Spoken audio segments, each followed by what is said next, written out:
محفل رکھتے ہوئے ذرا شیری والا صاحب کا، شام تانوی صاحب کا، مفتیات صاحب کا، رفیق بھائی والا صاحب کا، محبوب بھائی دلی والا صاحب کا، سلیم بھائی، انور بھائی اور آپ تمام کا دل کی گہرائیوں سے شکریہ ادا کرتا ہوں کہ آپ نے اپنا قیمتی وقت نکال کر یہاں پر آئے اور جس جگہ پر اس حال میں آپ اور ہم آج جمع ہوئے ہیں وہ سنویدھان بنانے والے بابا صاحب امبیڈکر کے نام سے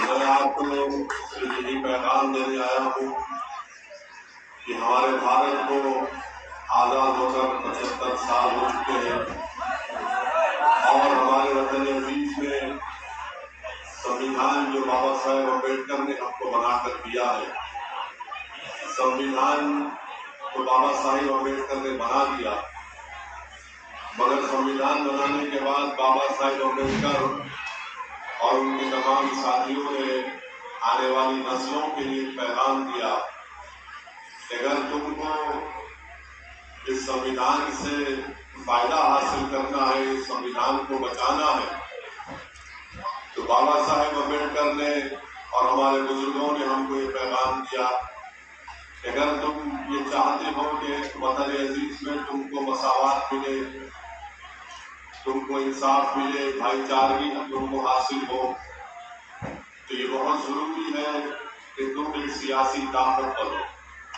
تو میں آپ کو یہ اپیل کرنے آیا ہوں کہ ہم راجستھان میں مجلس اتحاد المسلمین کو شروع کیے ہیں، میں آپ سے درمندانہ اپیل کرنے آیا ہوں کہ آپ ہمارا ساتھ دیجیے، اس پارٹی کو مضبوط بنائیے، اس پارٹی کے ممبر بنیے، اس پارٹی کے سنگٹھن کو مضبوط کریے، آپ اس کی ذمہ داری کو لیجیے، یہ بوجھ ضرور ہے مگر یاد رکھیے اگر آپ اس وقت پر اگر آپ اس بوجھ کو نہیں اٹھائیں گے تو پھر آنے والی جو نسل ہے، جو آپ معصوم بچے ہیں جن کے مستقبل کو ہم اچھا کرنا چاہتے ہیں، کہیں وہ آپ کے ہماری عمر میں پہنچ کر یہ شکایت نہ کرے کہ کاش اگر ہمارے بزرگوں نے اپنی جوانی میں محنت اور جستجو کی ہوتی اور اپنی ایک سیاسی قیادت کو، اپنی ایک پارٹی کو مضبوط کیا ہوتا تو شاید ہمارا یہ حال نہیں ہوتا۔ میرے عزیز دوستوں، بزرگوں، ہمارے دیش میں اور راجستھان جیسے اتنے بڑے پردیش میں بہت ضروری ہے کہ دلت ہو، آدیواسی ہو یا الپسنکھیک سماج مسلمان ہو، آپ جب تک اپنی ایک سیاسی لیڈرشپ کو نہیں بنائیں گے، آپ میری بات کو لکھ کر رکھ لیجئے کہ آپ سے کبھی انصاف نہیں ہوگا۔ اگر آپ انصاف چاہتے ہیں، اگر آپ اپنا حق منوانا چاہتے ہیں، اگر آپ ناانصافی کا خاتمہ کروانا چاہتے ہیں، اگر آپ یہ چاہتے ہیں کہ سرکاریں آپ پر ظلم نہ کریں، اگر آپ یہ چاہتے ہیں کہ آپ کے بچوں کی جان کی اور مال کی حفاظت ہو، اگر آپ یہ چاہتے ہیں کہ اپنی شریعت کو بچایا جائے، اگر آپ یہ چاہتے ہیں کہ آپ کی مسجدوں کو اور آپ کی عبادت گاہوں کو نشانہ بنایا نہ جائے، تو پھر یاد رکھیے آپ کے پاس ایک ہی چارہ ہے کہ آپ ایک سیاسی طاقت بنیے۔ آپ برسوں سے مختلف سیاسی پارٹی کو، نیتاؤں کو ووٹ ڈالتے آئے ہیں، مگر میں آپ کو بتا رہا ہوں کہ آپ صرف ووٹ ڈالنے والے بنے، آپ ووٹ لینے والے نہیں بن سکے۔ آج اسد الدین اویسی آپ کے درمیان میں کھڑے ہو کر یہ بات آپ سے کہہ رہا ہوں کہ آپ کو ووٹ لینے والا بننا پڑے گا۔ آپ نے برسوں، پچھلے 50-55 سال سے آپ نے ان لوگوں کو اپنا نیتا بنایا جو الیکشن جیتنے کے بعد آپ کی طرف نظر اٹھا کر نہیں دیکھتے، جو الیکشن کے ختم ہونے کے بعد آپ کی تکالیف کو بیان نہیں کرتے۔